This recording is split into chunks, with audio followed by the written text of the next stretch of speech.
So we are going to get started. So thank you all for joining us on these weekly Holistic Action Support webinars, where we being myself, Jeff Feynman, Dr. Sarah Fox Chapman, who's right next to me, and other holistically oriented veterinarians, try to convey all the context that allows you to interpret what's going on in your animals holistically in order to make good holistic medical decisions that help you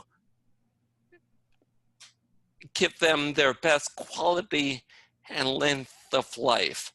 And tonight we are joined by, and it's my honor and pleasure to introduce Dr. Bob Goldstein, who graduated from, well, who was in veterinary school in the 60s and is here to share his wisdom after over 50 years of holistic veterinary medicine about supporting our pets and keeping them healthy. And I don't want to take any more of Dr. Bob's time, so Dr. Bob, please take it away. Okay, Jeff. Well, thank you very much. Nice to be here. I know that what you wanted to do was to focus on geriatric health. So what we did is we designed the program to really speak to the people about what we can do or what they can do as they bring up puppies and adults and seniors and kittens and adults and seniors. What can they do? Because the end result of a senior or geriatric dog comes from what you do when they're puppies, kittens, and as they grow through maturity. So, I mean, the purpose of the way I have set it up is just to give everybody an idea about what you can do, what is in your control, and what can you do to these animals as they grow through maturity into geriatric old age. You know, what can you do to give them the best quality of life and obviously the longest longevity you can. So that's basically the way we set it up. So, Jeff, I'm not technically savvy, but hopefully this will do it. All right, so you should be able to click your green button at the bottom of the screen. And so where would I find earth animals? And there you go. So you Perfect. Okay. All right. And obviously there's going to be a question and answer, right? So I'll be happy to, answer specific questions, but it's a very, I put together just a general description of what I feel people can do as they raise their younger animals as they age. So that's what the purpose is. So I am going. And yeah, play from beginning. Right. From beginning. Got it.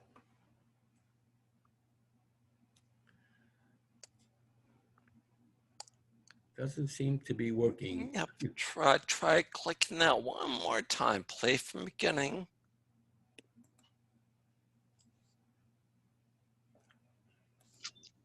Okay. Can everybody see that? I'm from a different era, so I'm not that technically savvy, but you're doing hopefully great. Everybody can see that. So obviously as Earth Animal, we're working with Earth Animal to produce support products for animals. But certainly we really thank you, Jeff, and the Holistic Action group to invite us here. We're really happy to be here. So basically, the way we have set this up is I'm just going to talk about a couple of things that led me to where we are, so I understood how to handle this holistic approach to animals. And I'll take you through what we feel is the underlying cause of degenerating diseases, and then again, what people can do including some of the newer research that has been done, like on the microbiome, to try to get people to understand what the issues are, what the underlying causes are, and what you can do to help prevent the onset of degenerating diseases and keep the animal as healthy as possible, and obviously, extend longevity. So that's basically what the purpose is. So basically, as far as I'm a graduate of University of Pennsylvania, veterinary school, I've been practicing holistic medicine for 50 years. In the early 2000s, my wife and I felt it was important to write a book that was geared toward the consumer, toward the pet parent, to explain to them what they could do for their animal holistically, from a natural perspective.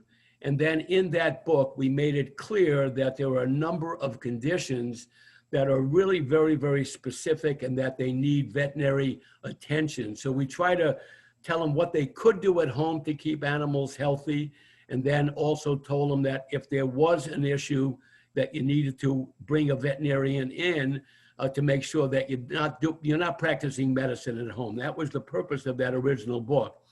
And then we were approached by Wiley Blackwell, which is one of the premier veterinary textbook. And I will go into that a little bit because I learned a lot in writing that textbook.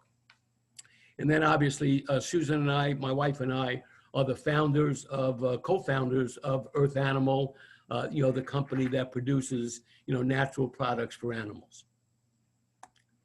All right, so these are the two books that I was talking about. One was the over-the-counter book, for pet parents.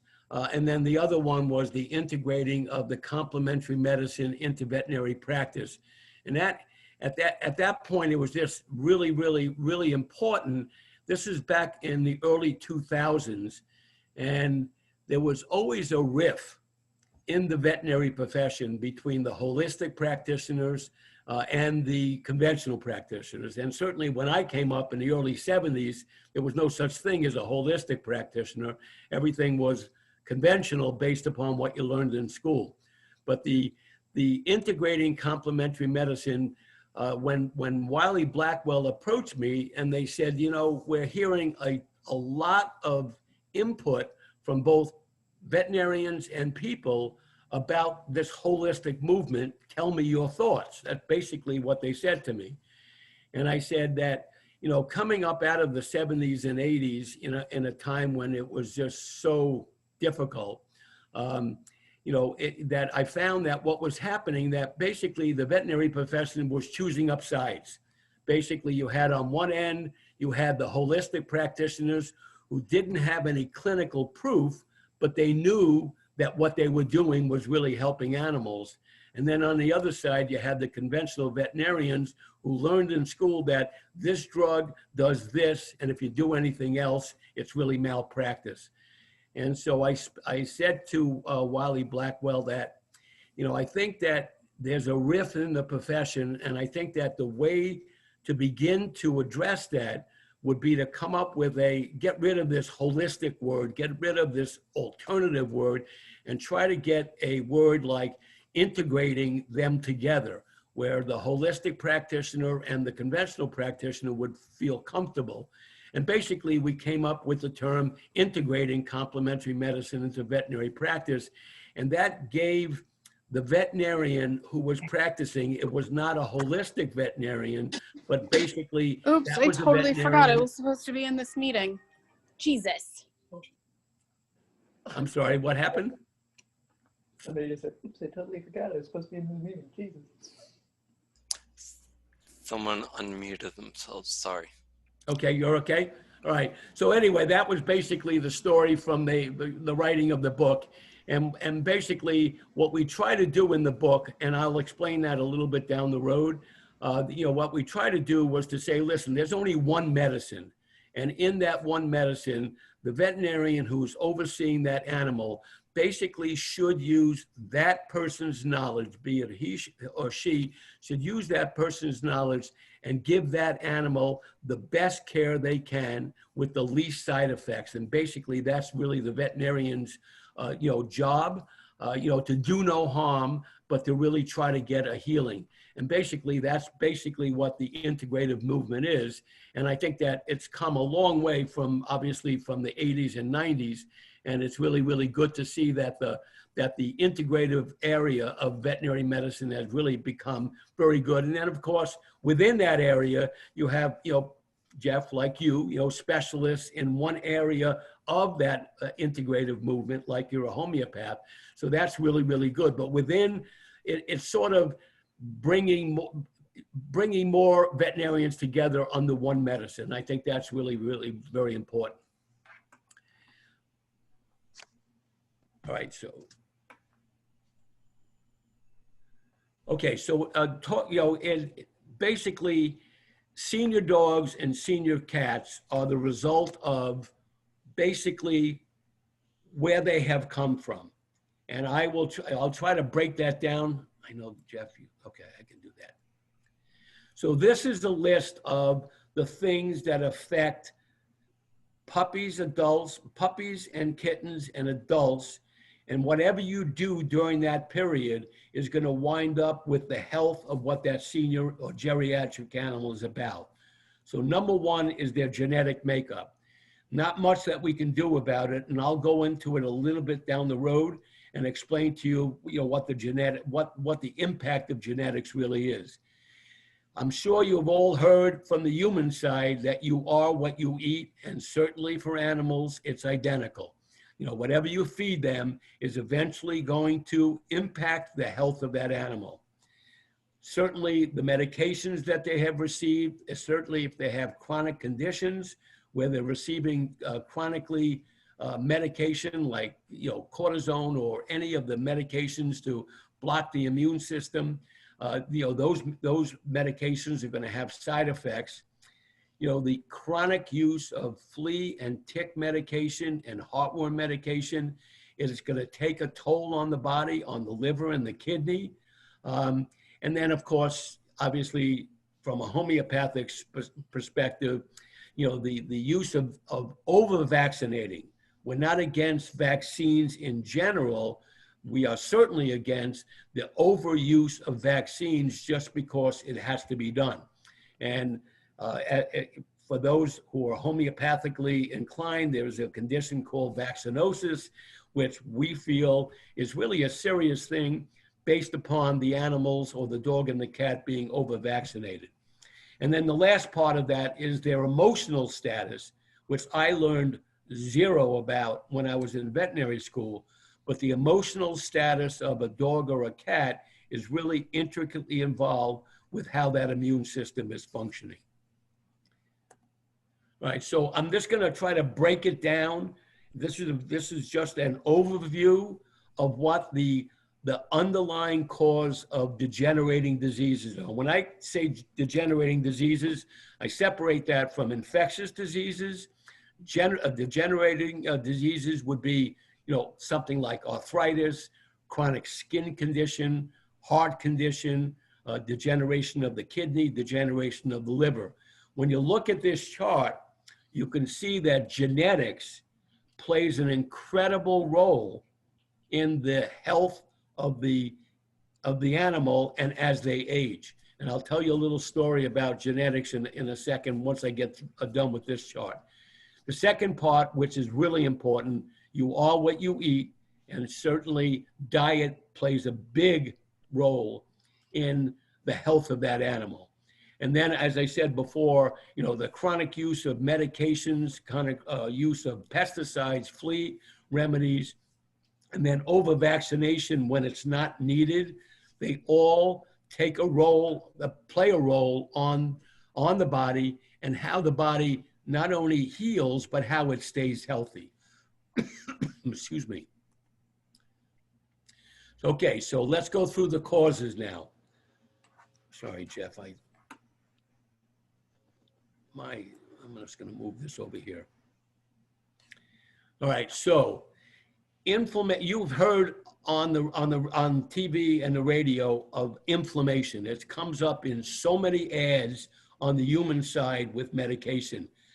Inflammation is so important because it is the root that gives birth to a disease process. And I'll explain a little bit more down the road. But if you link inflammation with an unhealthy immune system, with a deficiency of vitamins and minerals and an improper diet and foreign chemicals, be it insecticides, pesticides, when you link all that together, it propagates inflammation. And inflammation is at the root cause of not many, probably all of these degenerating diseases. And I'll give you a little bit of proof a little bit down the road. Let's take this out of the way. All right, so when I edited the Integrating Complementary Medicine book, what we did, Wiley Blackwell said, okay, let's write this book and let's really coin the word integrative veterinary medicine, and let's get some experts to back you up in various modalities. And I said, that was great. We put together a great team. I did the nutrition. We had a couple of veterinarians doing the homeopathic part. We had a couple of veterinarians doing the Chinese herbal part. We had a couple of veterinarians doing the Western herbal part. And so what we did is we put together a group and we tried to explain to the veterinary profession the basis for this integrating complementary medicine. What I found as the editor, I was in charge of the way the book was set up. It was set up that we would first explain the medical approach to a disease, and we would explain what the medical approach and the medicine needed to treat that disease was. And that was my job. Then, based upon that, we would talk about integrating other complementary medicines into the treatment, giving the veterinarian the option to say, I want to go the medical route, I want to go the natural route, or I want to go a combination of both. What I found, we wrote about 140 diseases in that book. It's a 1,000-page book. We wrote 140 diseases in that book. And it was my job to research and describe every one of the medical diseases. And I found it very interesting that the majority of them, when it came down to what is the cause of that disease, like an example, kidney failure in cats, or liver disease, or chronic skin condition, what is the underlying cause? It always came up with the same word, not known. They did not know because it wasn't clinically proven what was the cause. So what we had to do in that was to say, okay, cause medically unknown. On the integrative side or the holistic side, what we talked about was where the bottom line of all those things was that it started as an inflammatory process. And then it progressed from there, and I'll just go through these next couple things. The inflammation brought on free radicals. Free radicals created an inflammatory response and set up what's called an autoimmune process, not an autoimmune disease, an autoimmune process. So if the kidneys were the ones that were being inflamed, what would happen is that the body would eventually go after its own tissue and begin to inflame the kidney more, and you'd wind up with a degenerated kidney. And that was basically in 140 diseases, the majority of them fell into the category where the bottom line was inflammation. And if you can stop the inflammation from an integrative perspective, you can basically prevent that disease from occurring, which I felt was very, this is in the early 2000s.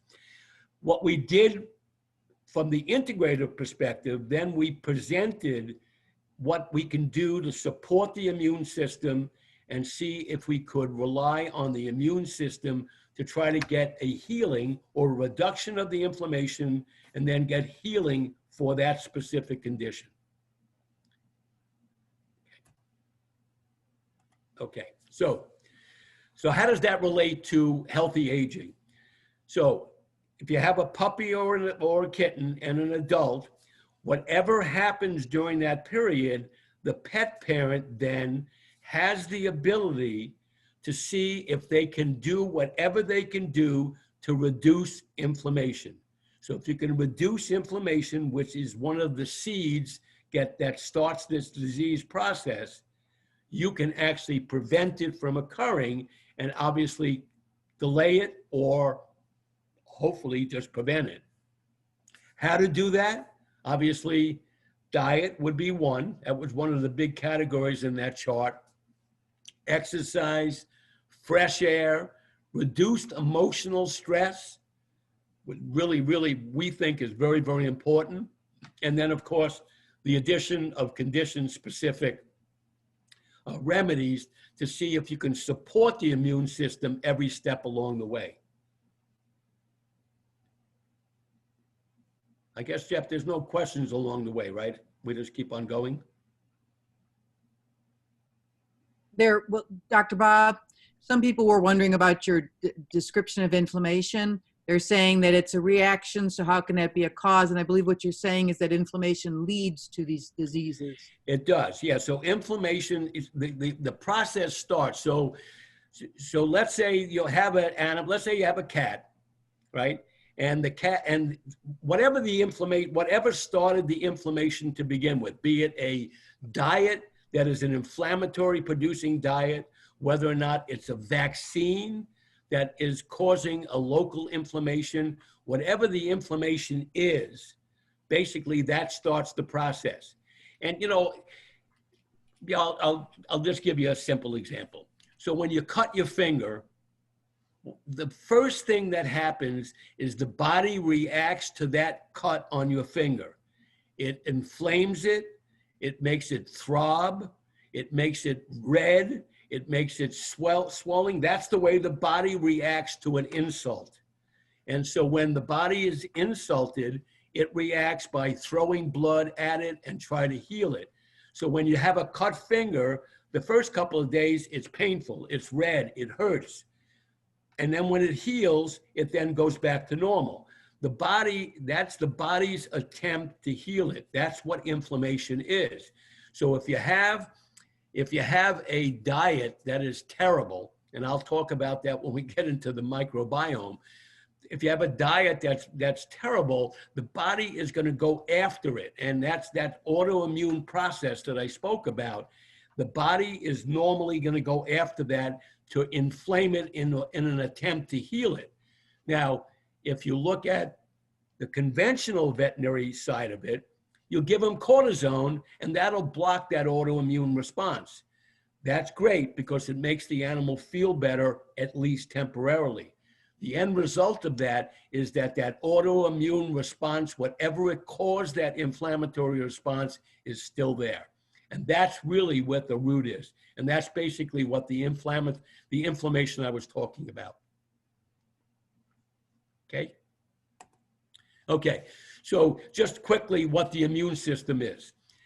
The immune system, anything that the body is exposed to from the environment is basically the initial immune system. So you have the membranes of the mouth, the eyes, and the nose. And if you have hay fever, you know that the body's reaction against the allergens that coming from the tree is to inflame it and you cause sneezing and whatever that goes along with that. The second area is the skin, which is the largest organ of the body. And as you know, in dogs or cats that have chronic skin conditions, that's basically the same type of thing. That is the body's outside or external immune response. That's what protects the body. Inside the body, you have the cellular and the humoral immune system. Cellular would be white blood cells, eosinophils, neutrophils that really go against any foreign invader. And then the humoral, it would be the proteins, the blood proteins, which help, like globulin, which help the immune system. When I'm going to give you an example. When you do a vaccination, the majority of vaccinations, the skin is the most protective organ of the body. That skin is going to protect the body from any kind of invader. When you give a vaccination where you actually put the needle through the skin and inject whatever the vaccine is, you bypassed the immune system's response. And therefore, you're going right at the immune system without having the filter of having the skin there, which is one of the reasons why vaccinations could cause some serious reactions, like in the category of vaccinosis. The last one on this immune system, which, believe me, when I was a young practitioner in the 70s and 80s, had no idea even what this is. But the microbiome, which the latest research is focused on, is so important. And I will give you a little bit of an overview of what the microbiome is. But the microbiome, beside being responsible for getting the food and nutrients that the body needs into the body, 70% of the body's immune system is located in the gut. So it is really important, because if you have a gut that is compromised, you'll also have an immune system that's compromised. And I'll try to get into that, and certainly I'll answer any questions about it. I'm not a microbiome expert, but I know enough about it that I can answer most questions. Okay. All right. So I just put this slide up because it's important. I came up a long time ago, well before the holistic movement, and well before any of this stuff was known, and I'm really happy where it's wound up. It's been very, very good. But in the early 1900s, there was an immune surveillance theory, which was the basis for medicine. And basically it said that if you support the immune system, it will take care of itself, and it'll take care of bacteria, viruses, and antigens. I think somewhere along the line, we lost sight of that, and we have now come to rely on drugs and medications and chemotherapy. And I think that we've lost the ability to really rely on the body's innate healing abilities. Oftentimes we will suppress those innate healing systems and rely on medication. And the unfortunate part of it, while I believe that in certain cases, medication is necessary in certain cases, but I think that the reliance on that has just taken us away from using the body's innate ability to heal, using vitamins, minerals, nutraceuticals, homeopathics, herbs. I think all those really can revitalize the body and utilize it and try to get a real true healing. Excuse me. Okay. So I know that this is probably, I'm not sure how many people know about the microbiome. I am heavily involved right now in research with our food, in doing some microbiome testing. So I know a lot about it. I'm not an expert in it. There's a lot of science that is in it that is really very, very exciting. But within the body of a person, a dog, or a cat, there is a living organism within the intestinal tract. If you put aside that 70% of the immune system is in that gut, there is what it basically does.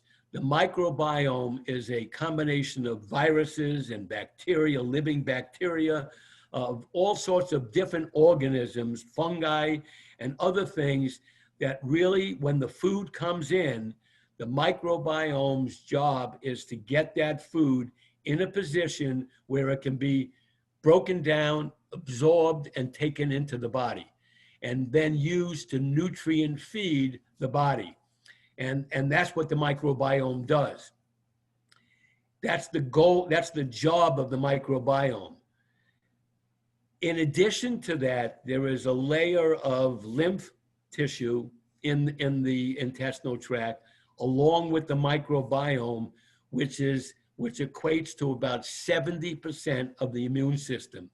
So if you have an animal with chronic GI problems, you're also going to have an animal that is compromised in its immune system. So one of the biggest deterrents of a healthy microbiome would be the use of medication such as antibiotic, painkillers, cortisone, chemotherapeutics. They can really affect the microbiome. And if you have a microbiome that is out of whack, one, you have a immune system that is out of whack. And the second thing is you have an inflammatory response. And that inflammatory response, which is what I spoke about earlier in this talk, is the inflammatory response is going to be the response that sets the stage for a disease elsewhere in that body. Okay, how do you support the microbiome? I think that the easiest thing, there is some very, I'm just gonna put this over here. There's some very technical things that are happening in the human and the veterinary field, such as, you know, fecal transplants that are very, very therapeutically oriented. But basically, if you can make sure that you support the microbiome with prebiotics and probiotics, which really can reconstitute what's there, along with things that reduce or don't produce inflammation, you basically can get that microbiome functioning in the right direction. And that's basically what all this research is talking about. And this will be the last. So this is what you could do. One, they have found that highly cooking food, dog food and cat food, can cause fragments or denature the food to such an extent that it will cause the inflammatory reaction. Certainly, a raw food diet that basically doesn't have any processing in it would be certainly the best. Now, listen, I've been practicing long enough, and I've had so many people come and say, listen, I hear you. I love this raw food. I can't stand the sight of blood. I just can't do this. So there are other examples or other types of food that are less processed than, let's say, a kibble, but would give that animal, and I will go into what that really means, you know, a neutral diet, and I believe in the next slide. Obviously, the addition of many of the foods that are out there of byproducts, chemical additives, chemical preservatives, coloring agents, dyes to make it look good. You know, and I will tell you the story of my own dog, Lee, who was, I don't know how old most of the people are, but if you remember the Gainsburgers from the early 70s, you know, those foods were so bad, it just incited inflammation. And then obviously the cooking, and obviously everybody's familiar with this recent, you know, FDA debacle about dilated cardiomyopathy, you know, being caused by, you know, obviously a taurine deficiency. But there is research that is showing that when you highly cook, highly process, high carbohydrate foods, what happens is that it really can inactivate or grab that taurine that is needed for a healthy heart and remove it from the body. It's called the Maillard reaction. I think there's a lot of, you know, there's a lot of research that's talking about that. So all these things really can really adversely affect the microbiome and cause an inflammatory reaction. And obviously that inflammatory reaction is going to lead to a degenerating disease. Okay. Jeff, I'm going to move this over here. So what can pet parents do? I told you right in the beginning, genetics plays a big role in this. And I will tell you a story in a second about genetics and how it really, it came to light in my own practice so quickly. It was this, it was crazy. But there's not much you can do about genetics. And these days with coronavirus and the increase in adoption of animals, which is great from shelters, you have no control over the genetics.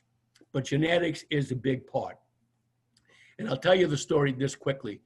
And Jamie is probably on the call. Jamie is in my practice. So, my practice was really focused on animals with cancer. And I got a call from a lady in California who had a golden retriever who was just recently diagnosed with lymphoma. And she said that she went to the University of California at Davis. And at that point, this goes back a number of years, at that point, cancer was so epidemic that they had 2 waiting rooms at the clinic at Davis. One for animals with infectious disease or anything, and then they had a specific waiting room for animals with cancer. And so the lady took her young 3-year-old golden retriever in there with lymphoma, and she walked into this room, into this waiting room, and there was literally 20 dogs in the waiting room, and 19 of them were golden retrievers. And she called me and said, "What is going on?"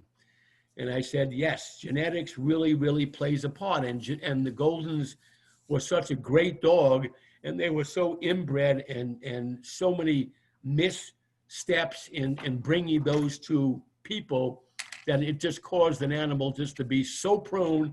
I'm seeing animals, golden retrievers, less than a year old with lymphoma. It's absolutely crazy. Anyway, so their genetics, obviously you understand what genetics are. Diet is very important, and I highlighted here in red, neutral. And what that means is a diet that is put together so it does not cause inflammation. It's neutral. Obviously, a raw diet is probably the closest thing that you can get to that, where you're getting whole food the way it's supposed to be given to the animal. And neutral means that it's not going to incite an inflammatory response. If you go all the way down to really highly processed foods that have all sorts of byproducts in it and have been high temperature cooked, those type of diets are definitely going to cause an inflammatory response. Next would be vaccine wisdom. Use a titer.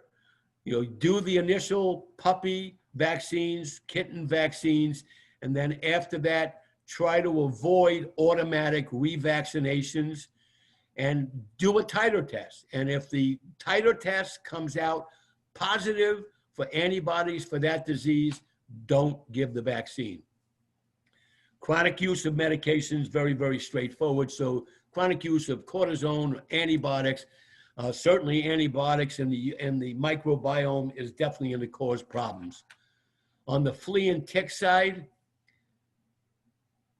as a young veterinarian back in the 70s, I had a hard time in understanding how we could use the dog or cat's body as a delivery system to kill a flea. I couldn't get that. I could not get that concept. That just did not make sense to me.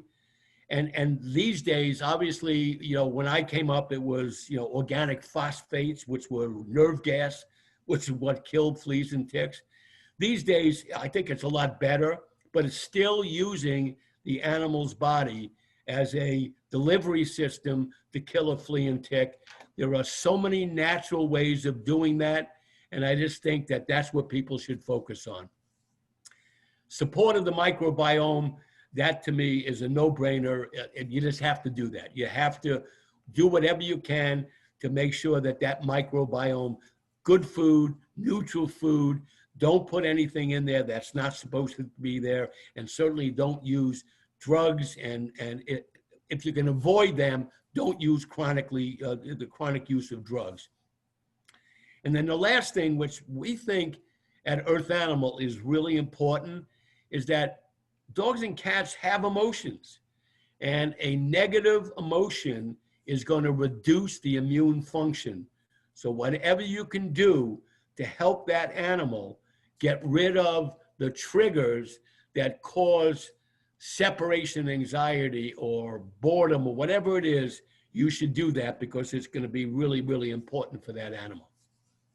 And obviously the bottom line is, whatever you can do in all these lists of things that I've given you to prevent inflammation, which is going to be the cause, or it's going to be the inciting cause.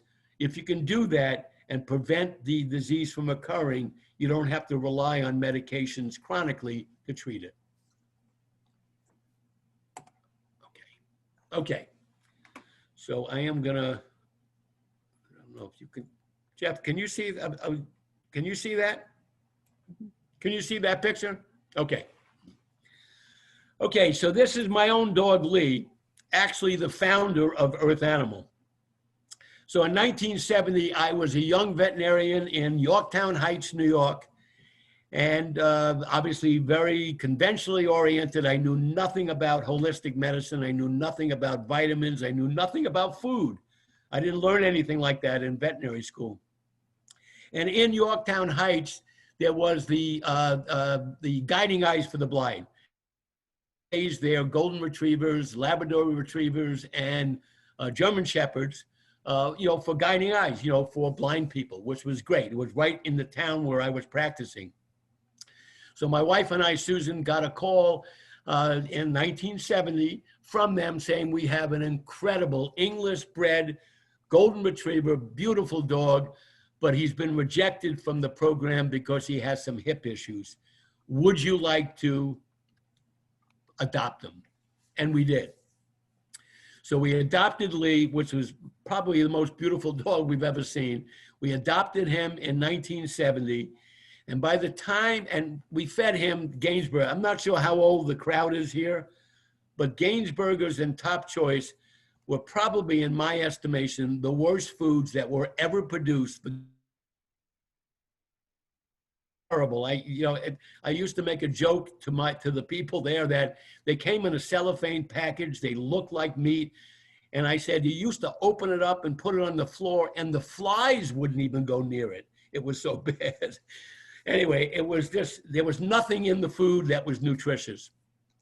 Anyway, so poor Lee, by the time 1977 came around, he was totally crippled with arthritis. As a conventional veterinarian, what I saw, his face was white. I mean, he's a beautiful red dog. His face was white. In 1977, my wife, Susan, was working for FACT, which was the Foundation for Alternative Cancer Therapy for People. And she was learning about cancer clinics throughout the world that were treating people with cancer holistically. And she came back and said, this is happening all over the world. We have nothing to lose. Everything else that you've done has failed. Cortisone has failed. Surgery has failed. There's nothing else. Let's try it. So we put Lee in 1977 on a homemade diet, home-cooked diet, vegetable juices, vitamins, minerals, herbs, and homeopathics. And in 1 year, his entire coat became red again, and he started running around like a puppy. And it was like, as a conventional veterinarian, I said, wow, I am definitely missing something. Anyway, so that was 1977. Lee lived another 10 years after that, and he made his transition in 1987. And he certainly is the founder of our work. He opened our eyes to the power of natural remedies, homeopathics, herbs, vitamins and minerals, and good diet. So that was a blessing for us. And he passed away when he was 17. All right, I'm just going to show you just a couple of animals from my clinic, just to give you a sense of what you can expect. Tidbit was a great dog, diagnosed in 2013 with leptospirosis, which just literally knocked out the kidneys and the liver. I actually had to go to the animal medical center and was on dialysis for a week while they were trying to get the kidneys working again. And the good news is the kidneys started to work, but when they left the animal medical center, they said, his prognosis is terrible. He's not going to live another 6 months. And, you know, that's it. There's nothing more we can do. We, at that point, put Tidbit on some homeopathics. I believe there was some herbals in that program. We put him on some glandular therapy, and we put him on a home-prepared diet. And that is Tidbit today at 12 years of age. Just absolutely thriving and just totally incredible. So that was one of the ones that we really enjoyed. The next one was Mr., which is on the cat side. Mr. had inflammatory bowel disease, and it was so bad that he wound up with what's called megacolon, which is a blown out colon. And it really, he couldn't move his bowels. He was just totally blown out. They did a surgical procedure on him called a pull-through to try to get him to at least be functional, and it did work somewhat, but they said, you know, it's over. The only thing we can offer you would be a high-fiber diet. So we put him on a natural diet. We put him on what's called Dr. Harvey's premix, along with some fresh meat, pumpkin, you know, and we put him on a great combination homeopathic nutraceutical program, which had, you know, as you can see, the glutamine and N-acetylglucosamine. It was incredible, and that is Mr. today at 17 years of age. And he's doing well, and just absolutely, his bowels are just perfectly fine. So that was good. So those are a couple of animals that obviously we've worked on over the year. Okay, so basically that's all that we had to say about it. You know, Earth Animal, you know, obviously I am involved with Earth Animal. I do all the product development for them. And instead of using an alternative or a holistic approach, we just call it another way. And what we do there is we look at areas and try to produce products that have the natural immune stimulating anti-inflammatory process to help these animals stay healthy as healthy as they can. And I think that was it. So Dr. Sarah and Dr. Feynman, that's all that I had to say. That was awesome, Dr. Bob. Do you want to stop sharing your screen so we can all come back together? So how do I do that? Just push stop share? Okay. Great. There you go. Do you want me to go over the questions, Jeff? That'd be great. Okay. So you got a lot of questions. You were very, very popular. A lot of people are interested in knowing what you would give these older animals to help keep them healthy. For instance, there's a 14-year-old lab with a lot of lumps and bumps. That's Bonnie's. Jennifer has a 12-year-old schnoodle who now has cancer metastases to the lungs. I know that's a bit more complicated. But a lot of people did have questions about things like liver enzymes that are going up. What would you suggest for that? Arthritis, what kind of supplements would you suggest for these sorts of inflammatory processes, and how could people help them?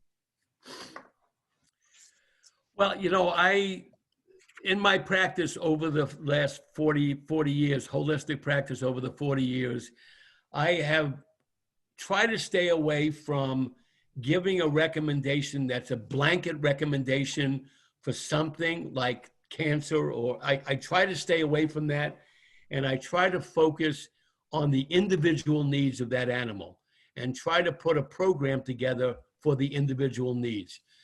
Certainly, if there's an animal with cancer, you know, certainly they need to have the diagnosis and the medical therapy, and that I would recommend, you know, hooking up with an integrative veterinarian who can help them integrate other remedies to that. But, you know, if you go, I mean, the internet is so overwhelmed with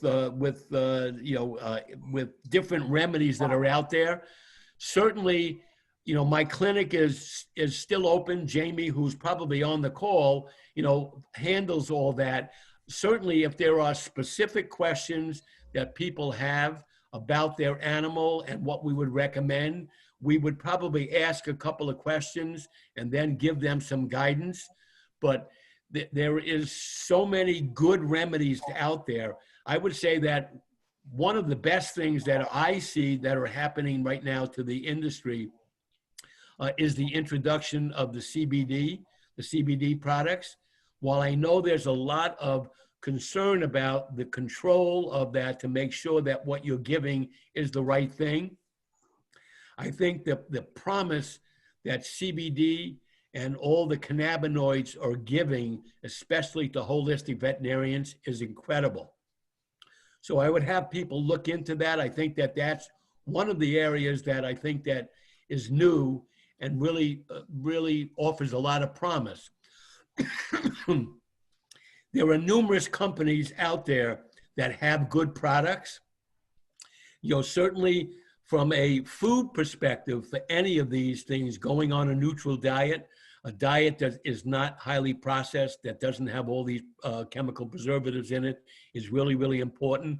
But the controlled use of either an herbal remedy or a homeopathic remedy or a nutraceutical, if it's put together right, specifically for that animal, I think it really goes a long way to really helping that animal. So I'm not evading the question. I just don't feel like a shotgun approach to this supplement does everything is the way I would go. So the way I would recommend. You're saying it depends on the patient and that they really should consult with someone about their individual. Absolutely. And they could call my office if they wanted guidance about what the condition is and what is available for that specific condition. Then certainly we can give that guidance. They can go to earthanimal.com and they can see a whole bunch of different remedies. But I would be reluctant to make a blanket recommendation that would cover everything. I just don't think that's the way to do it. Very good. Very good. Oh, there was an interesting question. Joanne wanted to know if you believe that phenobarbital affects the microbiome. Does that? It definitely does. Okay. It definitely does. And it affects the liver. And obviously from the first place that it goes from the microbiome into the bloodstream and then through the liver. So yes, it definitely will. It definitely will. All righty. There were a lot of questions about fleas and ticks. And I know Earth Animal has some really good products there. And same thing, you'd look at what works for the individual and try different non-toxic products. Yeah. What I'll say about, we have a whole line at Earth Animal, and the unfortunate thing is that over the years, we have chemicalized these fleas and ticks to such an extent that they're now super fleas and super ticks. Right. And they need much more. Back in the 80s, when we introduced our flea line, we just had internal products. You just take this, it'll change the odor of the blood, and the flea and tick will never bother your animal. It's not that way anymore. These fleas and ticks are so mutated and so strong. The program that we have at Earth Animal, which is 100% natural, is a combination of an internal product to try to change the blood chemistry so the flea and tick don't like the taste of it. And then the second thing would be herbal flea collar, herbal drops from the outside to try to prevent them from jumping on. Obviously, if you can prevent a flea and tick from jumping on, you prevented the infestation. Excellent, excellent. And again, on the parasite theme, Carolyn and Pamela were asking about the issue of heartworms and the heartworm prevention. Over the years, I have been reluctant. There is no natural remedy that is 100% effective against heartworms. So I have opened, and I must have had 1,000 people ask me the same question. I always tell them, one, listen to your veterinarian because the veterinarian is making the recommendation.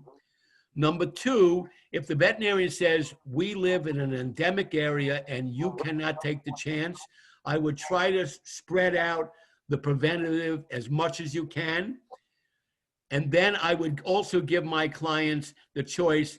If you don't want to do that, do the following things. Put them on this remedy, that remedy, whatever was specific for that animal, and take the chance. And if you do that, check the animal for heartworms every 6 months, pick it up early. And if you pick it up early, you should be able to treat it with any problem. And most of the time, my clients over the years have chosen not to use any medication, use the natural products that we recommend for fleas and ticks to help prevent the bite of the mosquito. And the majority of the time, they were successful in preventing heartworms. Excellent, excellent. And this is a question we've talked about before on Holistic Actions, is the whole thing about Lyme disease and whether it really is a disease and when you treat it and when you don't. And your thoughts on that, if you wouldn't mind. I'm an integrative veterinarian, and Lyme disease can be potentially very dangerous. I mean, it can do a lot of damage. So I am not against, if it's diagnosed, go on that doxycycline for a 30-day period, knock it out, and then do everything you can naturally to prevent it from coming back tick-wise, and then also to get them on a natural program to correct anything that the antibiotic did over that period of time. I don't fiddle with Lyme disease because I've seen some very, very bad results if you don't pay attention to it up front. This is when you're talking about animals that are symptomatic being treated? Just testing positive. If they're symptomatic, if they're limping, and you absolutely have to treat that animal, just get rid of it and then treat them after that with natural things to build that immune system up. That's what I would do. All right. I think that's everything that we talked about, since you were really saying, some people were asking questions about different kinds of foods, if there's any foods that are better for helping to prevent, Ellen was wondering about preventing the progression of kidney disease. You mentioned how that dry food obviously is not a good thing, and whether fish or coconut oil are helpful in preventing kidney disease. To answer your question, I think diet is very important when you're dealing with kidney disease. And obviously, if you have a compromised kidney, you have to hold down the amount of protein. However, I am totally against these protein restricted diets because animals with kidney issues need the protein in order to stay healthy. So try to find a proper balance between the highest quality protein that you can get, make it a moderate amount, and don't restrict it so much, because if you restrict it, it's really going to cause a reverse cycle and actually make the kidney disease worse. But simultaneously using homeopathics or herbal medicine or nutraceuticals to make whatever functional kidney that's there work better, along with a diet that's in moderate amount of protein and a good source of fatty acids like salmon oil or one of the oils that is a good quality oil. I think that's essential. Excellent, excellent. I believe that's everything I saw in the chat. Jeff, did you see anything else? Yep, there are a few other things, but first thing I want to ask is, you had mentioned people consulting with you or calling you with questions. Do you have a number that you can give us? Phone number. Jamie is probably going to kill me, but the clinic number is. Oh yeah, all right. Never mind. All right. No, it's okay. I mean, I think that they can call and Jamie will field it. I'm not available 100% anymore. I'm spending most of my time we're working on some new foods that I think are going to be really good for not only the animals, but for the planet, on the plant-based side. But the number is area code 203-227-4943. And if you get a recording, Jamie will call you back. And Jamie can at least guide you as to what you should do up front. And if you need my expertise or my guidance, certainly Jamie will get in touch with me. And, if y'all have any questions, and if Dr. Bob and Jamie are overwhelmed, just, let us know and we will pass them on. That's great. So we need to wrap it up and respect bedtime for those of us on the East Coast that are early to better. So thank you all. Thank you all for coming. We really, really appreciate your time and your desire to work with your animal's bodies instead of suppressing symptoms with antis. And thank you again. Have a great night. And thank you so much, Dr. Bob. That was great. Thank you all. Sarah Thank and you. Jeff, it was a pleasure. Jeff. Thank you all. It was very, very good. Thank you both Thanks. so much. Thank you. All right. Take care. Great job, Dr. Bob. Thank you. Bye, Excellent. Steffi. Bye, everybody. Thank you. Bye, everybody. Bye-bye.